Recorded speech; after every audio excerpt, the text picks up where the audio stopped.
second edition of Investing in the US and Aussie's Guide to US Real Estate. I'm actually coming to you from my first in-person interview with my business partner, Andrew Campbell, here in sunny Austin, Texas. Andrew, welcome to the show. How's it going, mate? Good. Glad to be back, Reed. Mate, it's been a long time since I had you on the show, but for all those listeners out there who did remember Andrew's podcast, he talked about how he went from owning 72 units to breaking out of the rat race and into real estate investing full-time. Side hustle champion number one. I think one of the most listened to podcasts I've ever recorded was your podcast. So that's awesome. With over 700 listens. Mate, let's talk about what we're here today. We're talking a little bit about the deal we just closed on. A little deal for all those people who are listening out there. If you don't follow me on Facebook or Twitter, please do so. But the big thing that you may have noticed if you do follow us is that we just closed on 192 units, raised, over $6 million? Yeah. And that's an incredible achievement. And so what we're going to talk about today on the show is the steps we took to get to that point, right? And I think the biggest thing is like the takeaway lessons we learned, the tips and advice for anyone out there who is looking to break into the syndication business, just what you have to do, the amount of hours you have to put in, and the actual physical steps that we took to get it over the line. So do you want to start off with just maybe giving the listeners an overview of what we actually closed on, like the deal itself, where it's located, and how we found it? Yeah. Well, I think the big reason you and I are here together in Austin today, it's a deal in San Antonio. As you're aware, and for your listeners, we've been really focused on San Antonio for the better part of a year. Kind of identified that as a place that we wanted to be. We like the metrics, we like the market, leverage the fact that it's an hour's drive for me, and I've got really good relationships down there. So that's why we're able to do this in person together. So Right. it's a phenomenally located deal in a really thriving part of San Antonio, 192 units. As the marketing guy, it's got a great story. It was owned by a TIC for 10 years. Their loan was coming due. TICs maintain the property, but they don't upgrade it. Right. So we've got a really good opportunity to come and systematically upgrade the property and make it keep it a Class B, but make it a really, freshen it up. And we've already changed the name, kind of coming out of the gate. We changed the name. And This is the new name for everyone who is watching us, the Joseph at Huebner. It's a little bit reflective, but we can see that it's an awesome new logo, and I think it shows to our strengths of because you really took that down, didn't you? Like you took on the role of making sure the rebranding was done before even freaking closing the deal, right? Which is really important. I mean, once we got through due diligence and we knew we wanted to rebrand it, it didn't have great reviews and it just was kind of tired. And our goal was coming out of the gate from day one, operate it with the new brand and have a temporary sign. So we're now going through the process of getting a new monument sign built, but from day one to not have to have this weird transition. Right. Like new ownership's in place, it's got a new name. We're rolling with the Joseph from the get go. No, I think it's really important to, if anyone is listening out there, just understand that you've got to get those things up and running in the due diligence, right? But before we dive into this deal specific stuff, let's talk about the whole purpose of this special interview is to really walk people through how the hell do we get 192 units over the line and the actual steps we took as a partnership to make sure we were successful in what we do. So do you want to start us out? Let's rewind the clock. Go back to maybe even our story a little bit. Because that's a really cool story in itself, right? Yeah, well, and I think, you said, how did we do that? And I think that's the key word, right? It's we. Mm-hmm. It's a team. And it's not just you and I. We've got other partners in the deal and our property manager, but we've written about it a lot. It's a team sport. Right. Syndication, multifamily, operating 150 plus unit deals. You've got to have a great team and good partners. And that's kind of how, you're in my story is we met, a little over a year ago or so. We were at a conference. We met, obviously two great looking guys, like talking about, hey, here's, having fun. But it was, we were just networking, right? And talking about, we're doing the similar things in similar places. We both like the fact, we're both in our 30s. Like there were a lot of stuff. It's like, this is a cool guy. I like this guy. You had the podcast. So I came on the podcast, told my story a little bit. We chatted a little bit and kind of corresponding, getting that thing set up. And then we started talking about, I think you started sending me, hey, what do you think of this area? What do you think of this neighborhood in Dallas? Or what do you think of this neighborhood in San Antonio? And likewise, I'd send you, hey, what do you think of my underwriting? Can you help? What do you think of my model? And as we were having those conversations, I was like, well, hold on here. We like each other. We're we can see we're both driven, we're both doing the same thing in kind of the same spaces, it makes a lot more sense for us to partner up here rather than like compete, you know? Right. And if you really kind of break down the partnership, like, well, I'm a marketing and advertising guy, and I think big picture and what's the story and how are we going to rebrand the property? How are we going to market this to residents and investors? You're a structural engineer.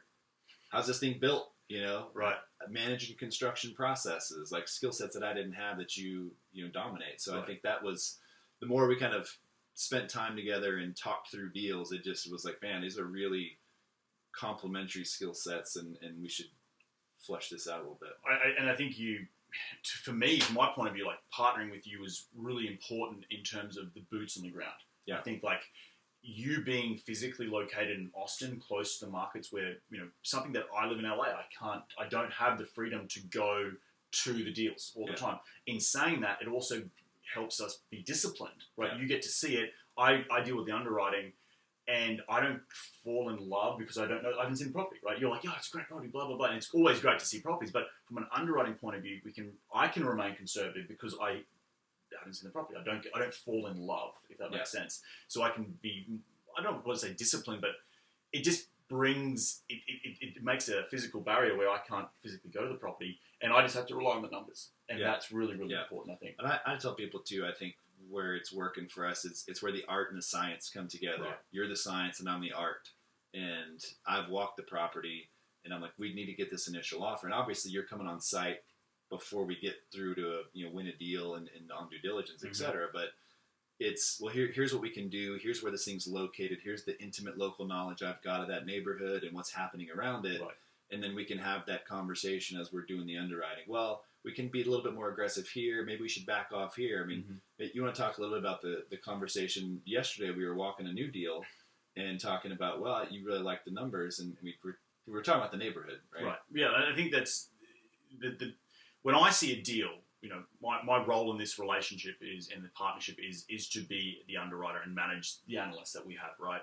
And I think when I see a deal, I was walking yesterday a property, and I had my laptop up, changing numbers as we're talking to the property manager. I like this deal more than I like the other deal, and it's purely based on the numbers. It was great that I could see it, but it was also, we want to maintain the numbers. Yeah.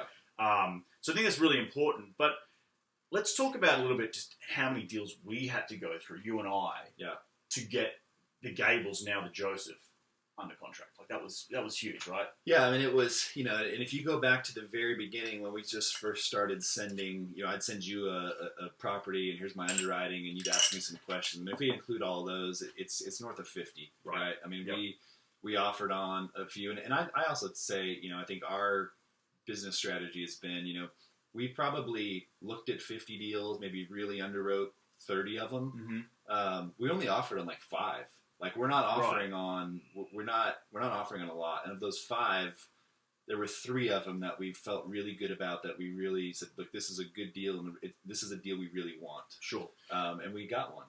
And I think that it also goes to the people out there who are trying to, do everything, right? Syndication is a team sport, and the number one thing that I want to, really in this episode is drive home the point is that you have to split it up, right? Yeah. And as competitive as it is in this market, underwriting 30 deals, it's a lot of work. You need people to support you. If you're thinking you can just wear all the hats, underwrite, capital raise, make offers, it just doesn't work. Yeah. Right. And I think that's the biggest thing for me, is that my takeaway from this whole deal is like, I'm so grateful that you're my partner, you're here, and it's just nice to be able to unload some responsibilities onto someone else rather than just be like thinking, oh gosh, I've got to find the deal and find the investors, and it's just it's so much. So and we're doing this both full time, right? This is our whole focus. It's intense. There's a lot of hats that go into it.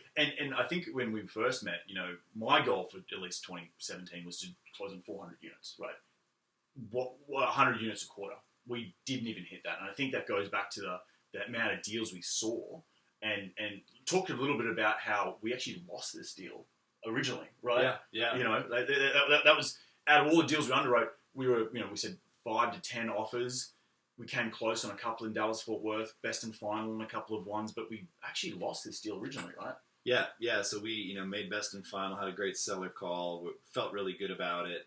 and then got a call that, hey, they awarded it to another group that had, they'd done a lot of transaction with, and it was just, they beat us by a little bit. They just had a little bit more history, and I remember we were both crushed. I mean, because it was of everything we saw. Gosh, this was the one we really, really liked it.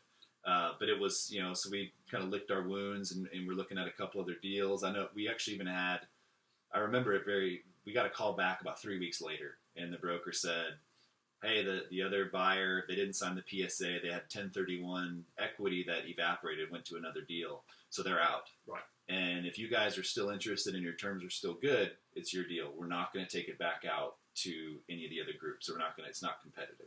And I think it segues into our next point. So, but I just want to quickly summarize that. It was that, like, there were so many deals. It's a competitive market. Every single man and their dog is involved in multifamily, right? And, a little bit to the power of what we have is that you're physically here in Austin. You can drive to the assets. But it goes to that sometimes you need a little bit of luck, right? And it came. We may not be sitting here talking about the fact we closed on 192 units if the original owner or buyer, prospective buyer, closed, right? We know. Yeah, we certainly wouldn't have gotten that deal, Right. I think as there's certainly, luck is a component. I think the other piece, discipline. So Mm-hmm. we stayed true to what our number was, Mm-hmm. and as they were kind of pushing us and saying, hey, you need to bring it up a little bit, it's like, look, it doesn't work for us there. Like, this is our number. You and I felt good about that number. It's like, look, we win it or lose it at that number, and we ended up winning it at that number. Right. And then the other piece, and it's, I think, one of our big overall takeaways is just relationship. Mm-hmm. Like, as a relatively, young guys in the space, like, we've built good relationships because that's my job as the local boots on the ground. It's walking properties, but it's also just being able to, call them and talk lunch and go to lunch and have easy, let's go meet up and let me go walk deals. We were walking deals we weren't even interested in, but it was FaceTime with brokers. It's building rapport. It's giving feedback. Here's why we don't like this deal. Why it didn't fit for our model. Right. Just constantly building that. So I think it was certainly staying disciplined, having a good relationship in place, and then a little bit of luck in having a group fall out. Right. And so, if people are listening and taking notes at home, it's like step one, you have to have your team in place from an underwriting. Personally, for me, like, I manage the underwriting side of it. We brought people on board to help us with the underwriting so we could see more deals. The fact that the volume of deals that we went through just to get this one over the line, 30 to 1, that's a lot.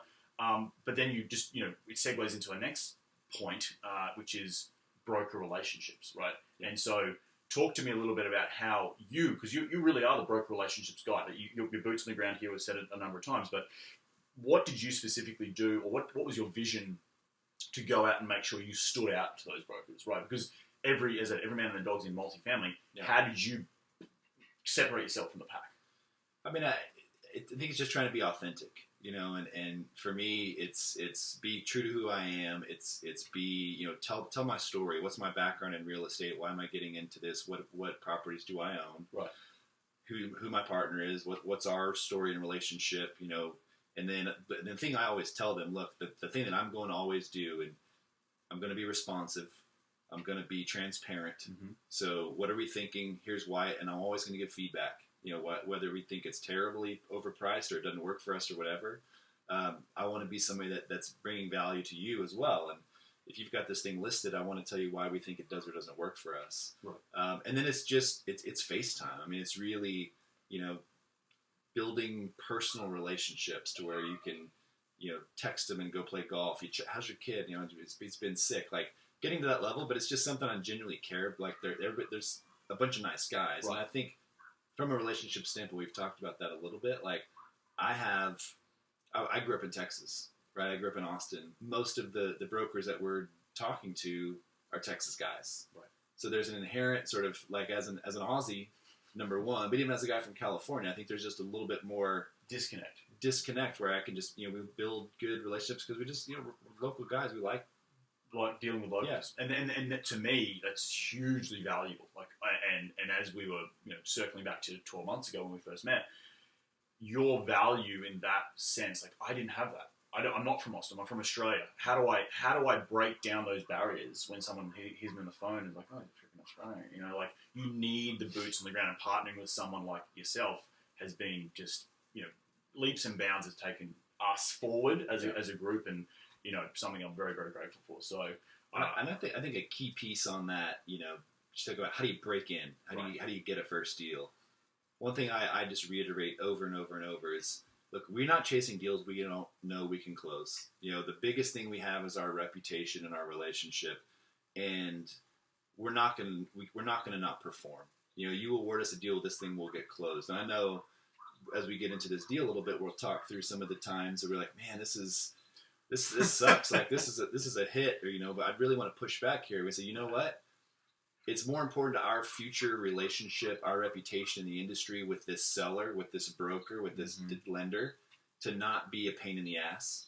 It may cost us a little bit of money. It may cost us a little bit of pain. Right. But our reputation, we're going to get the deal closed, and we're not going to go fighting and screaming. Sure. And just to finish on that second point, I think what Andrew does really well, and he took me for a round of golf one time and I sucked, but you are just great at that face-to-face, and I'll harp on it again. It's just like you have done such an incredible job of making sure you're present in front of those brokers, and then so we, they come back to us and say, hey, Reed and Andrew, the deal didn't go through. It's yours if you maintain it.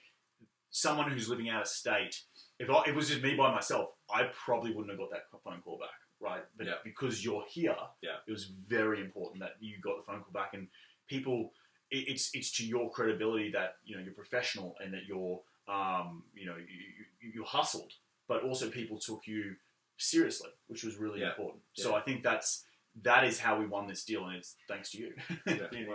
You're hustling. So let's talk a little bit about you mentioned on if you get awarded a deal, we need to close, we need to perform, right? Yeah. We have to raise over $6 million for this deal. Both of us have raised money in the past, but it was. And I'm going to be honest, a little bit of a stretch. When we first sat down to think, okay, how are we going to get this money raised? So maybe let's talk a little bit about that mental mindset of like, we want to perform and we have to get the money raised. So let's talk a little bit about the trials and tribulations of getting $6 million raised. Well, I mean, I think the minute we got awarded that deal, you just mentally shift from. I'm no longer prospecting equity and investors. Like we're actively raising. I can remember it was like a Saturday morning, and I got up at 4 a.m. because I couldn't sleep. I was excited, and I built the investment summary. And this was before we were still negotiating the PSA. I mean, we were like, let's take advantage of all the time we've got. I know we sat down and looked at the calendar. Mm-hmm. We said, it's going to take us a week, 10 days, 2 weeks to get the PSA. We need to be out hustling that whole time. Then we've got our due diligence. Then we're going to, try to get it closed. I think initially we were thinking it would close, middle of October. And we talk about why we're here on December 2nd and just got it closed. But so we had mapped it out on the calendar, and it was like, all right, we got to award the deal the next day. We had the investment summary ready. It looked professional, and we were sending that thing out. Right. And talk to me a little bit about how, you wrote in your article, and for everyone listening out there, definitely check out Andrew's article on Bigger Pockets, or hit him up at wildhorncapital.com.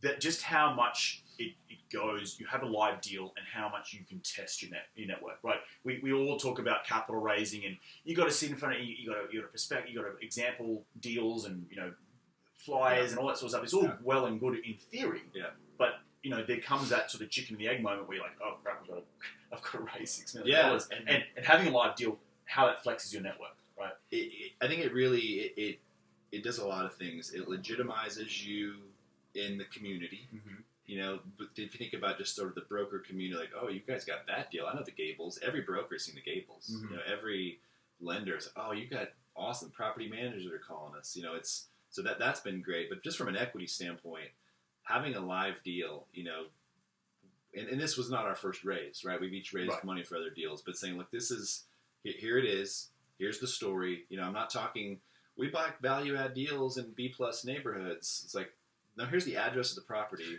Here's the incomes in the 3 mile area around it. Here's where rents currently are. I mean, to have a concrete story and a pitch to tell them is like, and I need decisions, it's first come, first serve. Right. You get so many more, real people looking at it. Sure. And actually then it's not just you're an interesting guy, but you're an interesting guy that has an opportunity for them to invest in and make some money. And, I think we saw a lot of just both of our networks really exploding in well beyond what we thought we were capable of, just because it was a great deal in a phenomenal location, but it was also that live deal. Yeah, and I think that live deal legitimizes what we as individuals come together as a partnership that we've been working on for many years. Like, let's not forget the fact that you and I have raised money on other deals in the past for other people's deals, but we're also, we're GPs on 1,100 units or whatever that is collectively.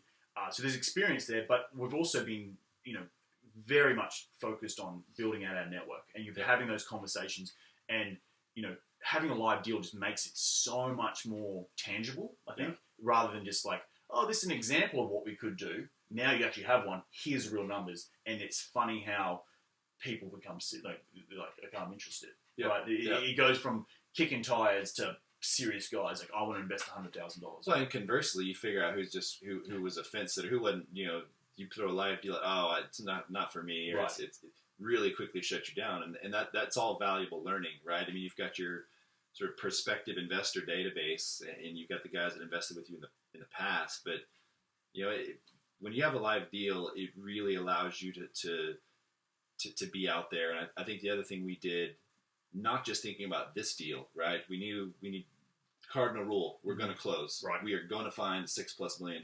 There was never, let's say, never a doubt, but it was never an option not to. Sure. But we were also using that as a way to send this to other, bigger fish, some family offices. Here's a live deal. I don't expect you to invest in it, but again, I can't do that with a hypothetical deal.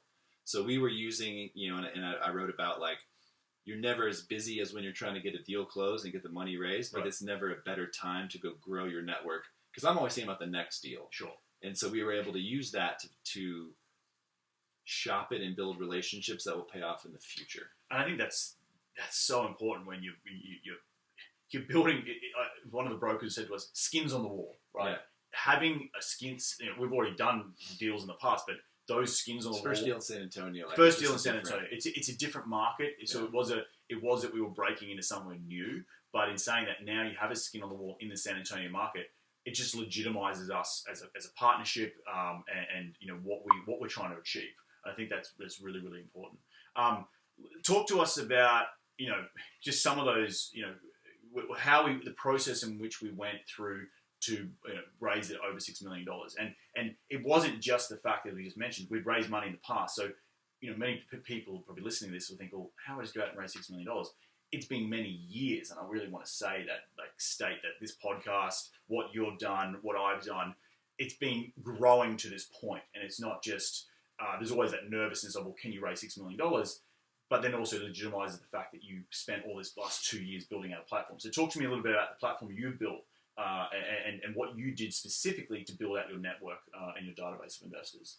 Yeah, I mean, I think it goes back to being authentic in the same way that I try to be with brokers, to be with potential investors and really, kind of friends and family. I mean, go back to the previous podcast interview and kind of rehash, all of kind of our story, but we've got 6 years as 6+ years as real estate investors and owners and managers, and most of my friends, even before I kind of left the rat race, they knew me much more as a real estate obsessed guy than a tech guy. Right. So it hasn't been a new thing. I think for me, when I really kind of kicked it up and made the decision of we're going to go, do syndications, not just our own deals, and start raising money. Looked at all the kind of the ways you can just help people and be out there. And for me, it's writing. I like writing, and so I write kind of 2 articles a month, and put those out there and share them on, my site and Facebook and LinkedIn and things. And just I try to write about stuff that's happening, that were challenges we're facing. One of the things we're going to come out with is, and we can talk about related to the equity, is what happens when an equity partner backs out. Right. That's education where we can go help people, right? Because I mean, let's get into it. We had 2 different equity partners. We needed to raise over $6 million. We had a group commit and sign up and say, I love this deal. I want to go place $4 million. And it's a group that has a track record that we were recommended to that does, that's $4 million is nothing for them. Right. What we thought, right? Yeah. Well, and I remember we celebrated and we were like, oh my God, this is fantastic. We got this group and that's, the majority of it and we'll be done and be out looking for the next one by Halloween. A couple weeks in, like they hadn't gotten any real offers. They hadn't gotten any real capital placed, and we said, call, okay, what's going on? How can we help? And then let's get some interviews. Let's get some introductions. How's it going? And at the end of the day, I guess they came with some term sheets from some preferred equity groups. Mezz lending. Right. We just basically said, look, we've already got more than half of it raised. Like we can't go change the rules for our investors. Those relationships are too important to us. Right. We're not going to do a preferred equity. You guys are basically out. Mm-hmm. So that was a big sort of test your mettle moment. I remember we had a lot of conversations. Okay, we're halfway there. These guys aren't going to perform. What are we going to do? Right. And I think that was really a good litmus test for our individual networks because we essentially made up the difference, right? Yeah. In between our networks and strong back to having a strong network and the platform that you created through your education, blogs and articles and what we do here on the podcast and investing in the US, that all helps to build that database so that we could, when your back's against the walls, like, okay, this partner didn't perform, we have to go raise the difference, and I think we were both surprised in ourselves that we could, when we got it done easily. But that was just really a big pat on the back to both of our achievements as, I want to say thought leaders, right, in the industry, and providing that education to people and people seeing your Facebook posts and your LinkedIn posts and saying, hey, Andrew's the real deal here. Yeah. It goes back to the professionalism thing that we, from just the brokership point of view as well, being professional with brokers, being professional with our investors, providing the education to then having a solid database to then essentially make up the difference, right? I think it really comes back to, like, I use the term real estate junkie. At the end of the day, I've talked about it on your show, kind of my go-to line. It's like, real estate's like crack, and I'm a total addict, right. and I love talking about it. Right. And so when people, shoot me a message or hit the website, like, hey, I want to talk about, dude, I'll talk about anything related to real estate. I had lunch this past week with a guy just moved to town, and they're trying to buy a duplex. Mm-hmm. And it's like, well, let's go have lunch and talk about it. I'd love to help you get down your path of buying a duplex. And I think that's, you have that same mindset of, I want to help people. I'm not trying to sell you and hope you become an investor in my deal. I want to help you and see you succeed. Here's what I'm trying to do. And I think one of the things that we always talk about and how we love about real estate, I love about it, is how cooperative it is and how everybody's got this abundance mindset for the most part. Right. There's some bad apples, but it's, I want to see you succeed. How can I help you? I'm doing these things. Well, you're doing those things. Well, awesome. Let's go do that. Because I just genuinely like talking real estate. Right. And I think it's really important to come with that mindset first and foremost, which is you're providing education. You're trying to help, right? You're trying to help people first and foremost, and then they can potentially help you. They may not be an investor right this second, but they may now have an uncle, or they may have a friend, or they may have business partners that have opened the door or could open the door to other investors. And I think one of the big things I found when raising the capital was just how many other people introduced me. Oh, I'm not interested in this deal, but I know X so-and-so. And then those people, it's really important to get those referrals happening to make sure that we got it done at the end of the day, right? Yeah. Yeah. So we talked about the analysts. We talked about our partnership. We talked about being professional brokers, creating those relationships, and how we nearly missed out on this deal. But we got the capital raised. Let's talk a little bit more about the deal specific stuff. How are you feeling when those people pulled out? Because it happened twice, right? It wasn't just the $4 million group that we were going to use. It was also a crowdfunding website that we were not going to mention them, but they were going to raise a small amount of equity, but they also did it. Small. It was small. It was small. It won $4 million. I mean, look, I think the deal itself, and if you want to talk some about the deal, like, it's super clean, right? It's been professionally managed, and again, we talked on the story. It's a tick, so that their books were clean. We got in, we did the due diligence, we did the walks. I think the biggest surprise in doing the on-site walk was just how varied the interiors were. You know, it kind of marketed as, you know, like 16 units that had been upgraded, and you got in there, and man, it was just a patchwork. You know, some things had new flooring and original appliances, and some things had brand new appliances and new cabinets and original flooring, and one unit would have cherry cabinets brand new, and the unit next door would have oak cabinets brand new. It was all over the place. But I think otherwise, you know, that working through that process of, okay, what is the upgrade schedule going to look like, and figuring out, you know, how we're going to, in some ways it was good, right? It brought down some of the renovation dollars, but the deal itself was clean. There wasn't any, you know, inspection reports that came back glaring. You know, there weren't any big problems. So it really just came down to, we know that piece of it is good. How do we go get this thing closed? You know, we've talked, I think, you know, the equity piece, and we got it across the line. We flexed, we stressed, we stretched, and got that done. So then it was, what else do we need to do to get this thing closed? And there, you know, you want to talk a little bit about kind of the debt and kind of the conversations we had on that front. And I think the you know, for us, we the debt piece of it was really important. Conservative underwriting, also raising our CapEx dollars from equity. I think that's really important. So for everyone who's listening out there, we raised the CapEx. So the dollars we're going to spend to improve the property was raised from our equity partners, our investors. We didn't go to a bank and try to get leverage on that. Higher leverage means higher risk, right? So the numbers still penciled if we went and raised the $1.3 million for CapEx. So that means that we validated our model again. Back to where you were saying in the due diligence, it also then coming with all the inspection reports coming back saying that we had a great deal on our hands. And I think that was really, really important.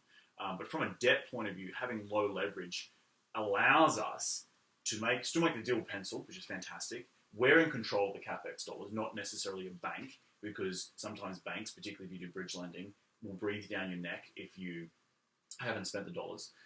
For whatever reason, you know, we don't have a crystal ball, but if things don't, you know, we go to World War III, or, you know, the market falls off a cliff again, we can press pause on that CapEx, and it's out there. The dollars are our investors. We can hold on to that until, if in a downturn, we're in control rather than being at the mercy of a bank. But talk a little bit about the, you know, how the debt side of it, and what debt we did end up placing on this particular deal. Yeah. So, you know, I think one of the back to maybe a little bit of how did we win the deal, and we've had a lot of conversations about this. Our, again, open book here, kind of giving away some of, maybe it's a competitive advantage. We work with the in-house debt team. So this was a marketed deal. We worked with their capital markets team.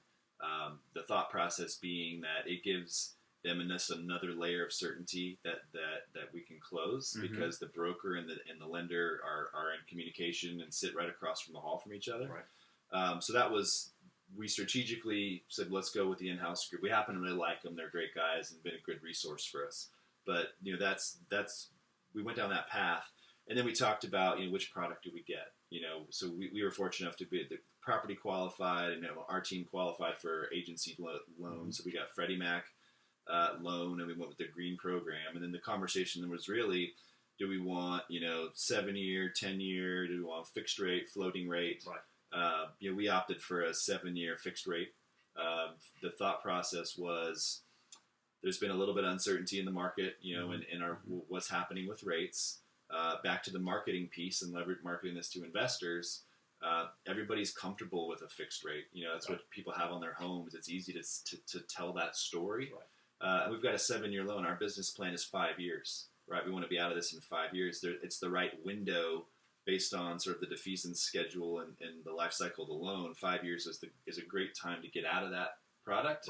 But it also buys a little more downside protection, because we always are thinking about, what's the worst case scenario? What could happen? Well, if the market's soft in 5 years, we still got an additional 2 years before we even have to think about doing anything, and the rate's this fixed the whole time. And I think that's really important from a talking to investors, having that fixed rate, saying, you know, this is fixed for 7 years. It also allows an opportunity, if the market does change in a couple of years' time and we want to sell it, that someone can acquire assume our loan at a very competitive rate, right? And I think that's you always got to be thinking about your exit plan, and I think that's what we always kept in mind. what is the exit plan for this particular deal, and when should we exit? So, and the debt's a really strategic piece of your puzzle. You know, right. The equity, I mean, the cost of capital and where you're getting equity from is huge. It's making sure you have enough equity to get the loan. But what is your business plan? What's your time frame? What's your prediction on what's going to happen to the markets? I mean, I think, you know, we've had a lot of conversations, you and I, just around debt and how really strategic that piece is to the deal and how you're putting it together. Sure. You know, if you did a 12-year loan and you're trying to do 2 supplementals, or are you banking on interest rates going to be way higher, and what you're actually going to sell this in 3 years as an assumption with a 4% rate? Like, there's just a lot of conversation. It's not I don't think people should take it lightly. You know, really think about which product is best for them. And I think it's, again, going back to our conservative underwriting. We part of the business plan is to have a supplemental on this particular deal, and it's part of what we are going to achieve. But we never underwrote to that, right? Yeah. Like, having a supplemental loan, meaning that we pay back some investors some of their capital at a point in the 5 years, probably hopefully within the first 2 years, is definitely part of the business plan. But we didn't underwrite to that, and it's very, very important because you don't want to back yourself into a corner. I don't know what's going to happen in 2 years in terms of the markets. The business plan is to get a supplemental, and with the low leverage on the property, we've definitely backed ourselves to we can go and do that and execute that. But again, I don't have a crystal ball. Something could happen in 2 years. I've got no idea. We haven't underwritten to that, so that the returns aren't based on that. If we do get a supplemental, it'll only just reduce the returns, right? Yeah. So I think that was really, really important. Yeah. Let's talk a little bit about some of the deal-specific, issues and stuff we had. That we got over the line, and it goes back to our professionalism, making sure we had our T's crossed and our I's dotted. I think that was really, really important. I think that 2 big things that stand out. The first one is we mentioned a mid-October date earlier. The initial calendar, we were going to close this thing in mid-October. Right. Part of the deal, in the way that the deal was marketed, is the property, the current or previous owner had just put a new cable contract, tech amenity package. So, for a resident, they come in and their cable and their internet to get it at a bulk rate. Cost the property $55, and the tenants charge $80. Yeah. That's great, right? It's extra NOI for us as owners. It boosts our overall, but it's also part of the property's operating balance sheet, which affects the loan balance. Correct. So what happened was the owner was a little delayed in getting that rolled out, and it was not showing. It didn't show up on the September operating statement. So we had to push it back because it reduced our loan proceeds basically, because it was showing up as a net negative on the balance sheet. Right. And so that's why we had to push it back. And so, again, working with the seller, said, look, you understand this has happened. It's kind of y'all's fault. Screw up. You didn't get the program rolled out. It's affecting our loans. Like, we need to push this back. They understood, and you knew it was their fault. So that moved the goalpost the first time. I think the other thing that happened, and you kind of related to that, is in hurt us a little bit, and we didn't go crying and screaming. The rates rose, right? When we first got our soft quote, in late August, when this thing went under contract, I think the spread was 2.07, something like that. And it just kind of, if you go back and look, it's kind of steadily risen. We ended up getting it about 2.23, I think. Right. Again, hurt our proceeds a little bit because the payment was going to be higher, the interest rate was going to be slightly higher. Overall, it's still historically low. We feel really good about it. Right.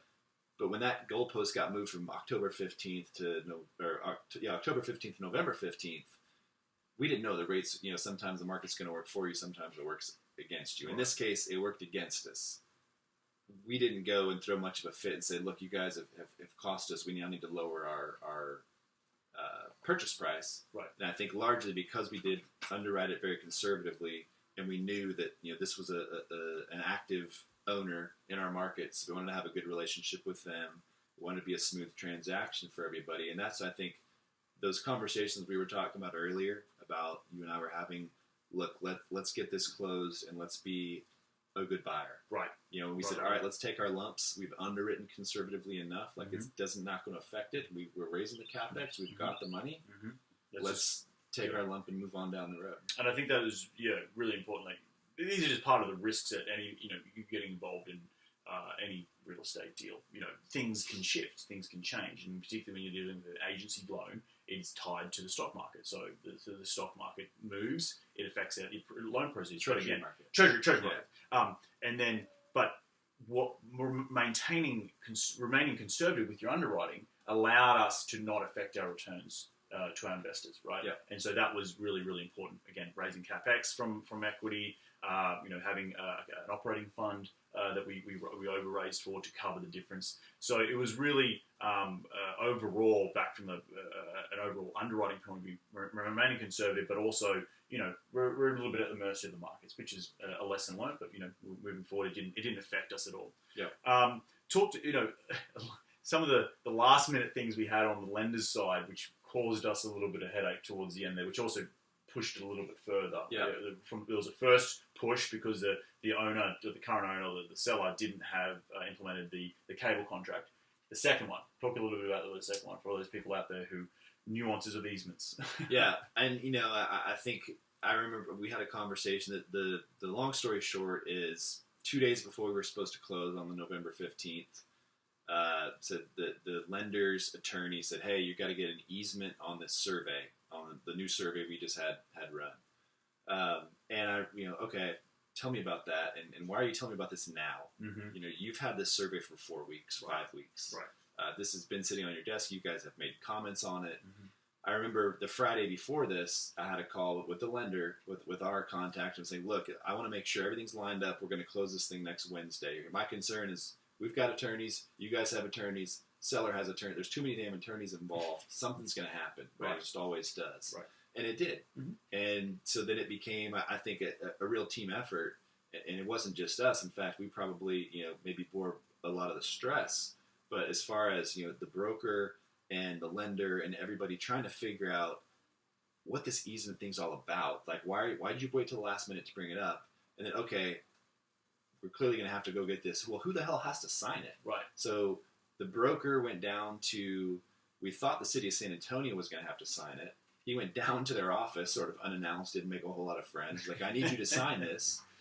They looked at it and said, it's actually not us. It's the owner of the property behind us. So we had to look him up, find his attorney. I mean, it just became this whole thing that, at the end of the day, it pushed the closing back 2 weeks. Mm-hmm. We had to pay for an extension, additional earnest money, Right. on an issue that wasn't our fault. And again, we strategically said, look, it's not costing us money. Right. We know we're going to close the deal. It's just an additional earnest checks coming out early. Mm-hmm. But we didn't throw a huge fuss. We're pissed and don't want to work with that attorney again. We won't work with that attorney again. State attorney. Right. And I won't work with that title company again either. Right.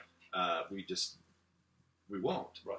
But we said, look, from a seller's perspective, strategically, let's buy the extension. Let's just go get this thing closed. We love the deal. We're at the goal line. Let's just punch this thing across. And I think that's the takeaway for us and for anyone listening out there. I was particularly pissed because they had made comments on it weeks earlier. They had this survey for a long period of time, and it literally came down to someone not doing their job, right? And someone not getting comments from higher up and coming to us at the 11th hour, which could cause the extension. So it rubs me the wrong way, but we got over it. Everyone hustled to get it done. But at the end of the day, takeaway piece of advice: if you have an easement on your property, make sure all the attorneys know about it. Flag it, send an email, say, "Hey guys, you've seen this easement on the property," because ultimately the lender had an issue with it and it wasn't brought up sooner. So, but I think in general, the steps that we've covered today. I mean, we raised over $6 million for the deal, 192 units. We came together as a partnership, conservative underwriting. We had some issues with the lender, but we got over that. But maintaining our focus on, the big part for moving forward, making sure we performed.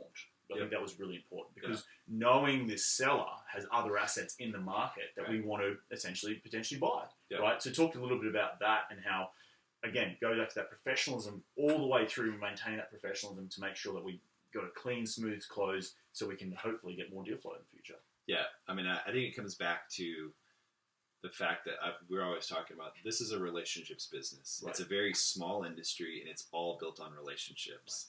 So that our reputation and the relationships we have with other people are the most important thing, because we want to grow this business, and we're not just trying to own one asset. Mm-hmm. We're always looking for what's our growth trajectory, where do we want to operate. Well, San Antonio is a market we like. Mm-hmm. We're going to continue to go. We want to plant a big flag there. Let's do this thing professionally the whole way. Let's be the bigger man and, you know, pay some extra earnest money. Let's do the little things that make it as a smooth transaction, because we walked a deal yesterday from the same seller, and part of our strategy here is we just closed the deal. That was really simple for you guys.